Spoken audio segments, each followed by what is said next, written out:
Hi everyone, I'm Afrah, and today's debrief is going to be on this house supports a religious revival amongst the members of Gen Z. So, this is a religion themed motion.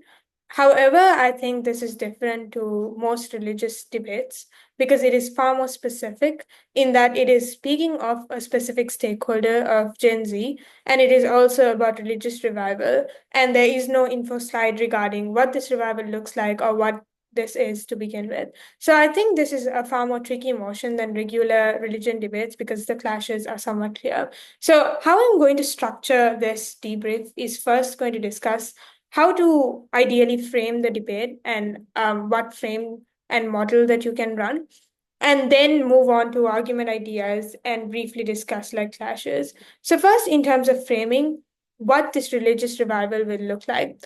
I think this framing is far more important on proposition than it is on opposition because opposition's job is far more easier to challenge the framing that is given by proposition to their benefit, but proposition needs to set up what this religious revival looks like.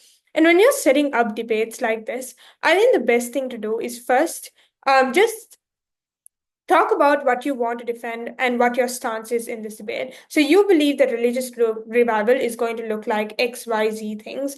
After you do that, there is also a burden on proposition to prove why this is the most likely interpretation of the motion, or like, i.e., this is the most likely way the religious revival is going to take place. So proposition can't set up a model per se of what the religious revival is going to look like. They can give likely reasons as to why this religious revival will look like the way they suggest that it will.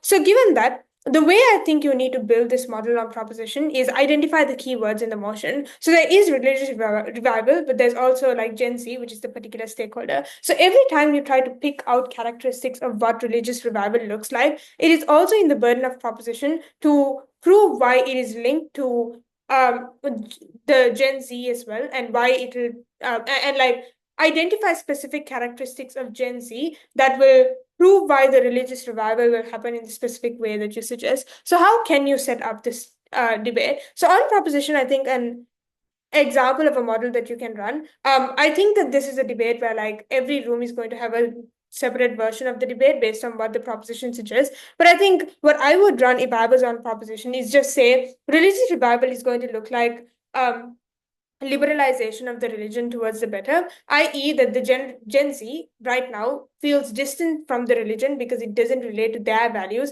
because there's so much in the world that has changed, but religion is unable to progress at the same speed. So, what this does, or what the religious revival process would do, is accelerate the speed at which religious transformation takes place and liberalization of religion takes place. So, here, after you do that and you set up what your model or like what you want to defend, you need to prove why this is likely. And some of the reasons that you can suggest, obviously, there is more to this, and I'm not going to go into specific mechanization of this, but some of the reasons that you can suggest are things like access to technology that Gen Z has, which means that globalization and information spreading means that like people have been exposed to different ideas, which means that it is likely to take place in the particular way that you suggest because it will lead to liberalization because of exposure to new ideas. And another reason that you can say is also that like liberalization generally in society has already, and there's like revealed preference of that bleeding into religious activism as well. And this trend will probably continue when the Gen Z support or like push for religious revival.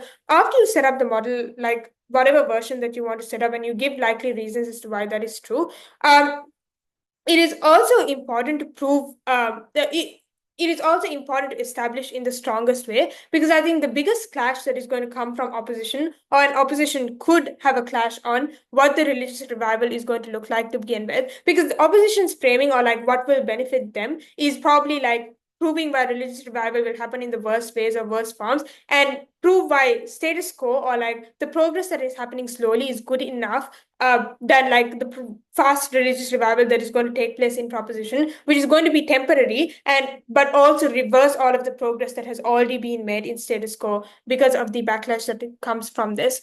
Um, so after you set up the model like that, I think another thing that you need to also prove is why religious revival is so different to what's happening in status quo. Because like in status quo, there is changes that is happening to religion, and opposition might support a version of this where they say, well, we support the trend that exists right now of like religion slowly liberalizing, but we don't want a sudden religious revival to take place. So I think establishing the timeline that proposition wants to defend of what this religious revival would look like would also be beneficial, because like that is one factor that could change between both sides as well. If opposition decides to say that like they support the slow progress versus the progress that is going to happen fast in the religious revival, obviously the revival doesn't need to happen fast.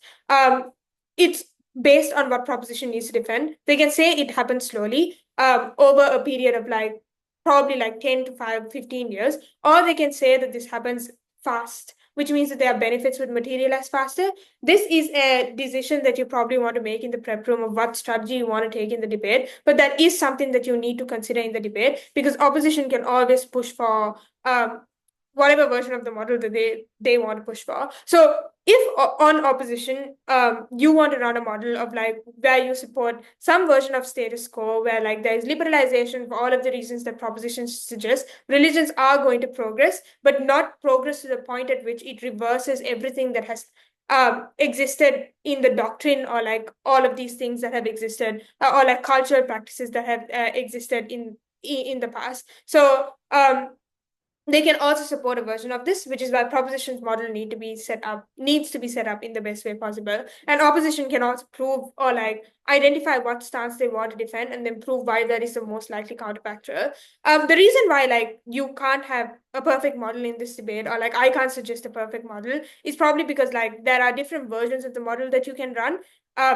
And it depends on the team of what they want to defend and how the debate progresses, and like the stance might need to change here and there based on what the other side is also proposing and like hinting at it in that case as well. So that is the model part of discussion in this motion. I think this is probably the most important part of the motion, because like if you cannot prove what the religious revival is going to look like on proposition, your benefits doesn't materialize, and all of the impacting of the arguments goes to waste. Opposition, if they pick this as their winning strategy of like proving why religious revival will happen in the worst phase, they can win the debate. But like if they don't do it to the best extent, they can also lose the debate, which is why it's like a high risk, high reward strategy of like going after what the model is likely to look like, which is why I think the best strategy is probably just like attack the model, but also have independent benefits or independent impacts that are not linked to what the like linked specifically to you winning the model. So have independent paths to victory instead of like dependent paths to victory of how the model is going to look like. Okay, so on argument ideas, on proposition, I think there are like some argument ideas that you can like some arguments that you can run. One is on why you get more supporters to religion, especially from the Gen Z, and then you can prove in impacting why Gen Z joining the religion is particularly good. And like that is one impact that you can derive from this, and then prove why that's true. And another impact you can derive from this is probably like run the general arguments of why religion itself existing is good. Like people get derive solace from it. It's probably good for the Gen Z as well, in like because they get the benefits of religion as well if it is adapted and changed to what they believe in as well. So I think there is one argument you can run on why more supporters for religion exist and why this is a good thing. Obviously, I'm not going to go into the mechanization of this. This is an argument idea that you can run. Another argument idea that you can run is probably why it's good for existing followers. So this is not the Gen Z, but it's because it's the motion is also based on like 6 rational individuals. You can run arguments as to why it's good for other followers who are not part of the same generation, but they benefit of the liberalization or whatever impact that you want to run, benefit of the impacts of like religious revival.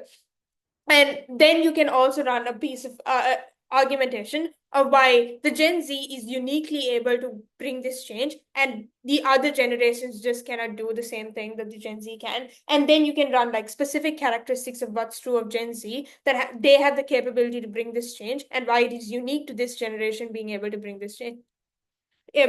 Sorry. Another argument I think you can run is also why Gen Z starts supporting religion more and more, and why that's good for everyone else. And like you can run argumentations along the lines of like, well, if the Gen Z starts supporting religion, it means more funding or like whatever impact that you want to run, and impact how it affects everyone else as well, in the society and in the community, and the religion doesn't die. I think there's also an argument of like religion dying that can exist in the absence of the religious revival, which you need to prove and then mechanize as to why that not dying is a good thing. So these are argumentation that you can run, and you can run impacts like, well, if religion liberalizes, or like if existing followers itself can benefit of the liberalization that happens, it prevents for things like extremism, and then run impacts related to that. So that is proposition argument ideas that I have. On opposition, I think you can run like arguments like why revival will happen in the worst ways, which means that it reverses all of the benefits that you already have in status quo, which is probably worse than like the slow progress that happens right now. I think there's another argument, or like another part to which you can have, is why the revival itself won't have buy-in. And I think the characterization you can run here is that like, even though the motion suggests Gen Z is not a homogenous group of people, right? Like even within the Gen Z, there are different kinds of people, and you can discuss what kinds of people are likely to buy into the religious revival, whether that is going to benefit the revival, or like benefit the religion itself, and like get to the impacts that proposition suggests, because maybe it's some niche groups that buys into religious revival anyway, so it doesn't like bring the big impacts that proposition wants to suggest. Or you can argue that like not everyone is going to buy into this, which means that like there is going to be like a division that is created within the community, which means that they won't get the impacts that proposition suggests. So you can prove or run an argument as to why the buy-in to religious revival won't exist. I think the flip of this argument needs to be proved on proposition as to why buy-in to religious revival within the Gen Z is likely to exist.